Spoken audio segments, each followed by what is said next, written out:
ગિરિમથક સાપુતારા ખાતે રોપવે અને adventure પાર્કની car એક્ટિવિટીને નવી ગાઈડલાઇન ન આવે ત્યાં સુધી બંધ કરવાનો આદેશ આપ્યો.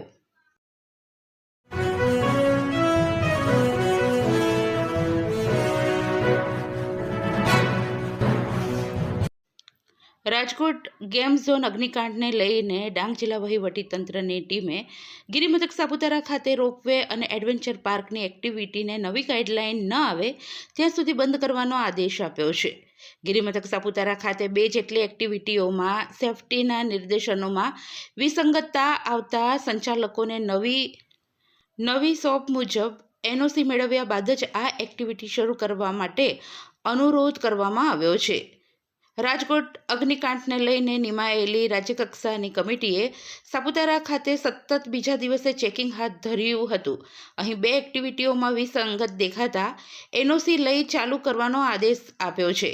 રાજ્યના છેવાડે આવેલા ડાંગ જિલ્લાના ગિરિમથક સાપુતારા ખાતે પણ ડાંગ જિલ્લા વહીવટીતંત્રની નિમાયેલી કમિટીએ સતત બીજા દિવસે paragliding, boating, adventure park, ropeway તેમજ વિવિધ એડવેન્ચર એક્ટિવિટીઓના સ્થળે સરપ્રાઇઝ મુલાકાત ગોઠવી ચેકિંગ હાથ ધર્યું હતું.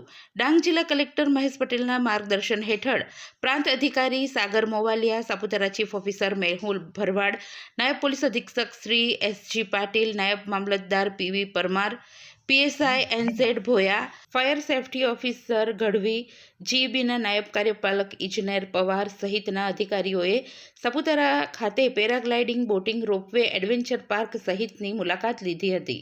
આ કમિટીએ ઇક્વિપમેન્ટ, વીજ કનેક્શન, ફાયર સેફટી સહિત અન્ય સાધન સામગ્રીનું ચેકિંગ હાથ ધરી સરકારના નીતિ નિયમોનું પાલન થયું છે કે કેમ તેની ચકાસણી કરી હતી. જેમાં ગિરિમથક સાપુતારા ખાતે આવેલ રોપવે રિસોર્ટમાં ફાયર સેફટી અંગે વિસંગતતા તથા સહ્યાદ્રી પાર્કમાં કાર એક્ટિવિટીમાં પણ વિસંગતતા દેખાતા વહીવટીતંત્રની ટીમે આ બંને એક્ટિવિટી બંધ કરવા સૂચના આપી હતી. સાથે બંને એક્ટિવિટીના સંચાલકોને સરકારની નવી ગાઈડલાઇનને અનુસરીને નવી શોપ મુજબ એનઓસી મેળવ્યા બાદ રાબેતા મુજબ આ એક્ટિવિટી ચાલુ કરવા જણાવ્યું હતું. આ બાબતે ડાંગ જિલ્લાના સાપુતારા નોટિફાઈડ એરિયા કચેરીના ચીફ ઓફિસર મેહુલ ભરવાડે જણાવ્યું હતું કે રાજકોટ ગેમ ઝોન અગ્નિકાંડને લઈને રાજ્ય સરકાર દ્વારા પ્રવાસન સ્થળોએ દિશા નિર્દેશ જાહેર કર્યા છે. અમારી ટીમે સતત 2 દિવસથી ડાંગ જિલ્લા કલેક્ટર મહેશ પટેલના માર્ગદર્શન હેઠળ સાપુતારા ખાતે એડવેન્ચર એક્ટિવિટીઓની સરપ્રાઇઝ ચેકિંગ હાથ ધરી. સાપુતારા ખાતે કોઈ પણ ગેમ ઝોન એક્ટિવિટી ચાલતી નથી. સાપુતારા ખાતે paragliding, boating, ropeway, adventure park સહિત એડવેન્ચર એક્ટિવિટીઓ ચાલે છે. જેમાંથી અમોને રોપવે રિસોર્ટ અને એડવેન્ચર પાર્કમાં આવેલ નાના બાળકો માટેની કાર એક્ટિવિટીમાં થોડી ઘણી વિસંગતતા દેખાઈ આવેલ છે. જેથી હાલમાં આ બંને એક્ટિવિટી બંધ કરેલ છે અને બંને એક્ટિવિટીના સંચાલકોને સરકારની ગાઈડલાઇન મુજબ એનઓસી રજૂ કરવા જણાવવામાં આવ્યું છે. આ બાબતે એજન્સીઓને સેફટીની એનઓસી રજૂ કર્યા બાદ બંને પ્રવૃત્તિઓ ચાલુ કરવા માટે મંજૂરી આપવામાં આવશે.